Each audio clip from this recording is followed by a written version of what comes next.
আমি ঢাকা থেকে লম্বা সফরে আসলাম, জানেন 9টার দিকে ঢুকছি, দিনাজপুর দিয়ে পার হয়েছি, আপনাদের বিরল টেরুল দিয়ে ঢুকমু, ওখানে একটা বাজার আছে, কি যেন বাজার, দুকুরঝাড়ি বাজার।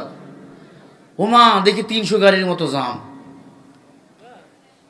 রাস্তার কাজ চলতেছে, এক জায়গায় ঢালাই দিছে বন্ধ করা, আর এক জায়গায় এদিক দিয়ে টেরাওয়ালা ঢুকাই দিছে, এদিক দিয়ে বাসওয়ালা, দুইজনে বলে রাস্তা আমার, কেউ কারে মারে না। এখন আমি হুজুর মাঝখানে সিপাই পড়ে গেছি, ড্রাইভারে বললাম দ্রুত গাড়ি ঘুরাও।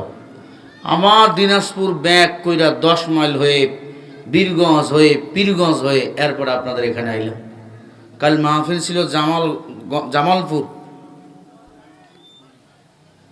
জামালপুর থেকে আরো 50 কিলো ভিতরে, কমিটি দাওয়াত দিছে জামালপুর, গিয়ে দেখি 50 কিলো ভিতরে দেওয়ানগঞ্জ থানা। তাহলে বলেন আমি মানুষ কষ্ট করে আসলাম আপনাদের কাছে একটু কোরআন হাদিসের কথাগুলো শোনার জন্য। যতক্ষণ এখানে থাকবেন ফেরেশতারা দোয়া করবে, আল্লাহ গুনাহ মাফ করতেই থাকবে। আল্লাহ আমাদের সবাইকে কবুল করেন, জোরে বলেন আমিন, আরো জোরে বলেন আমিন। থাকবেন মাঝে মাঝে, আমাদের কলরবের ইসলামী গজলও হবে, ঝালও হবে, মিষ্টিও হবে, নরমও হবে, গরমও হবে। কথা বল না কে? এখানে কোনো রাজনীতি বক্তব্য হবে না, তবে রাজনীতি হলে রাসূলুল্লাহর রাজনীতির কথা হবে। যে রাজনীতি সাহাবা ইকরাম করেছেন সেই রাজনীতির কথা হবে, দুনিয়ার কোনো রাজনীতির কথা এখানে হবে না, ঠিক কি না? যদি কেউ বাধা দেয় কানের গোড়ায় বসাই দিবেন ধরে, এ দায়িত্ব আপনাদের। আমি খালি ফ্রি হয়ে বাসি ফুদুম। আল্লাহ হেদায়েত দান করেন, বলেন আমিন, আরো জোরে বলেন। এই মাহফিলে আসতে পেরে বসতে পেরে আপনারা খুশি না বেজার? সবাই খুশি তো ইনশাআল্লাহ? হাত তুলে দেখান কারা কারা খুশি হয়েছেন। সোজা করেন, অনেক ভাই দাঁড়িয়ে আছেন, একটু ফাঁকা জায়গাটা পূরণ করেন, সোজা করেন, সোজা করেন। আরে ভাই তোলেন না, হাতগুলো লড়াইয়া দেন, জোরে বলেন মারহাবা। এই আওয়াজ জোরে বলেন মারহাবা। এমন ভাবে আওয়াজ দিবেন একবারে এই বর্ডার দিয়া দিল্লিতে আওয়াজ চলে যাবে, নরেন্দ্র মোদীর চেয়ার যেন কম্পন সৃষ্টি হয় ভূমিকম্পের মতো। জোরে বলে আল্লাহু আকবার, আর জোরে বলে আল্লাহু আকবার।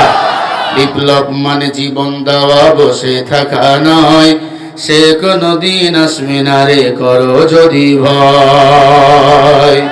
আসবে বিজয়, রক্ত আর জীবনের বিনিময়, আসবে বিজয়, রক্ত আর জীবনের বিনিময়। বিপ্লব মানে জীবন দেওয়া, বসে থাকা নয়, সে কোনদিন আসবে না রে, করো যদি ভয়। লড়াইয়ের ওই ময়দানেতে যেতে তোমাকে হবে, প্রয়োজনে সব রক্তটুকু জমিনেই ঢেলে দেবে। তবু তোমায় লড়তেই হবে, মানিবে না পরাজয়। বিপ্লব মানে জীবন দেওয়া, বসে থাকা নয়, সে কোনদিন আসবে না রে, করো যদি ভয়। কোথা থেকে কোন ভিনদেশি শগুন আমার দেশে এসে সেবার নামে বসলো ওরা মির্জাফরের বেশে।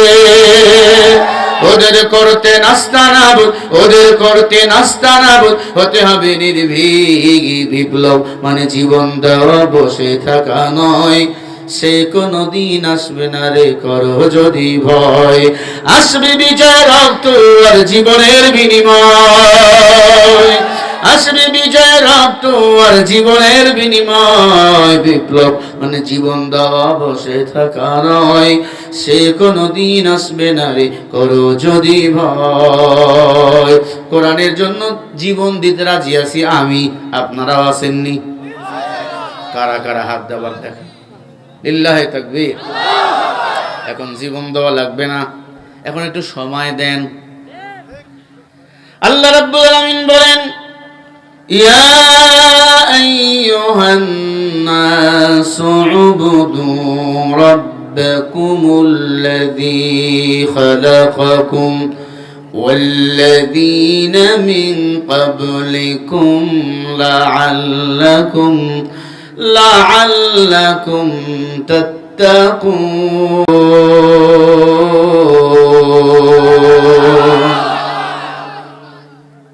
কোরআন শুনলে আল্লাহু আকবার বলবেন, কারণ যারা কোরআন শুনে আল্লাহু আকবার বলে আওয়াজ দেয়, আল্লাহ এই বান্দার নামে আসমান জমিনের ফাঁকা জায়গা নেক দিয়া পরিপূর্ণ করে দেয়।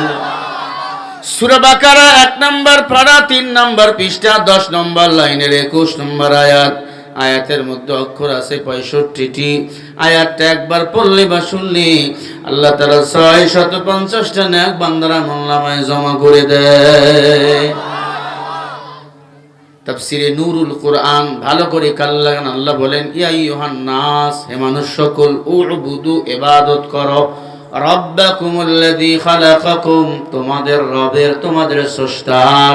আমাদের রব আল্লাহ, বলেন আমাদের কে বানিয়েছেন?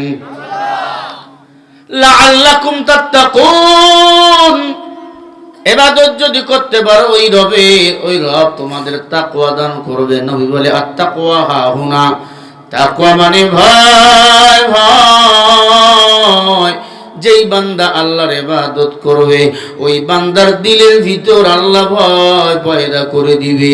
যেই ভয় ঢোকার কারণে বান্দা গুনাহ করবে না, নামাজ ছাড়বে না, রোজা ছাড়বে না, বেপরদায় চলবে না।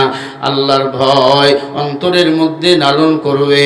দুনিয়াতে আর যাই করুক, ইসলামের বিরুদ্ধে কথা বলবে না, উলামায়ে কেরাম, মাদ্রাসা, মসজিদের বিরুদ্ধে কথা বলবে না। তার অন্তরের মধ্যে চিন্তা তৈরি হয়ে যাবে, এই দুনিয়াতে আমি এসেছি, এই দুনিয়া থেকে আমাকে চিরদিনের জন্য বিদায় নিয়ে চলে যেতে হবে। নিজে জাহান্নামের আগুন থেকে বাঁচবে, আপনজনদেরকেও বাঁচাবে। আল্লাহ বলেন, ইয়া আইয়ুহান নাসু ক্বাদ জাআকুম বুরহানুম মির রাব্বিকুম وأنزلنا إليكم نورا مبينا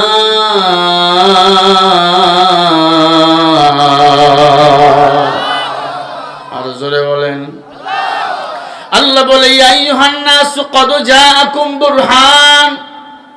আল্লাহ বুরহান মানে আমার নবীরে বুঝান। আল্লাহ বলে, এই মানুষ, তোমাদের জন্য আমি আল্লাহ আমার নবীকে হেদায়েতের জন্য পাঠাইয়া দিলাম। 2 নম্বরে, ওয়া আনজালনা ইলাইকুম নূরাম মুবিনা। নূর মানে 30 পারা কোরআন আল্লাহ পাঠাইয়া দিলেন। আল্লাহ নবী পাঠাইলেন, কোরআন পাঠাইলেন আপনাকে আমাকে হেদায়েতের রাস্তা দেখার জন্য। ইয়াকা না'বুদু ওয়া ইয়াকা নাস্তাঈন, ইবাদত করি আল্লাহর, সাহায্য চাই আমি আল্লাহর কাছে।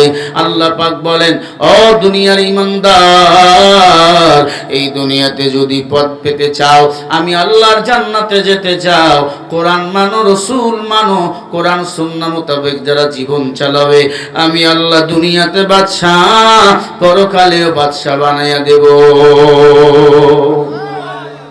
কোরআন মানো, নবীজির সুন্নাহ মানো।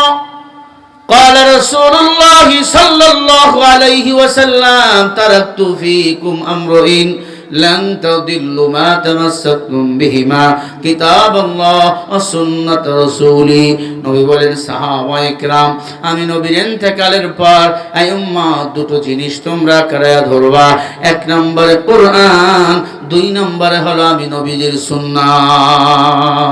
কোরআন সুন্নাহ কারায়া ধরো, জীবন চালাও, দুনিয়াতে মুক্তি, পরকালে হবে বাদশাহ।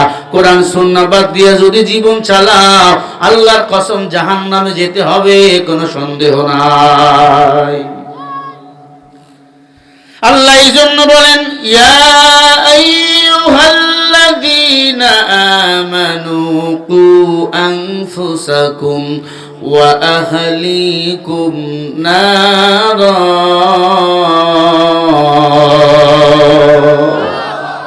আরো জোরে বলেন। আল্লাহ বলেন, কই যান?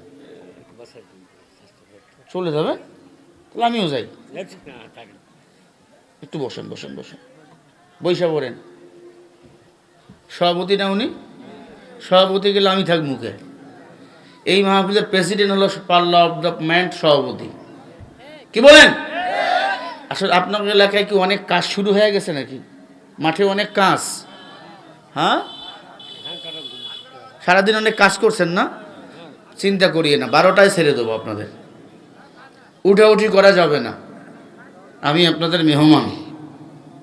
সভাপতি হিসেবে থাকবে ইনশাআল্লাহ বলে, জোরে বলে ইনশাআল্লাহ। একবার যেহেতু বসাইছি, আল্লাহ যদি চায় জান্নাতে গিয়ে আমরা আবার বসবো। একবার আল্লাহু আকবার বলে, আরো জোরে বলেন।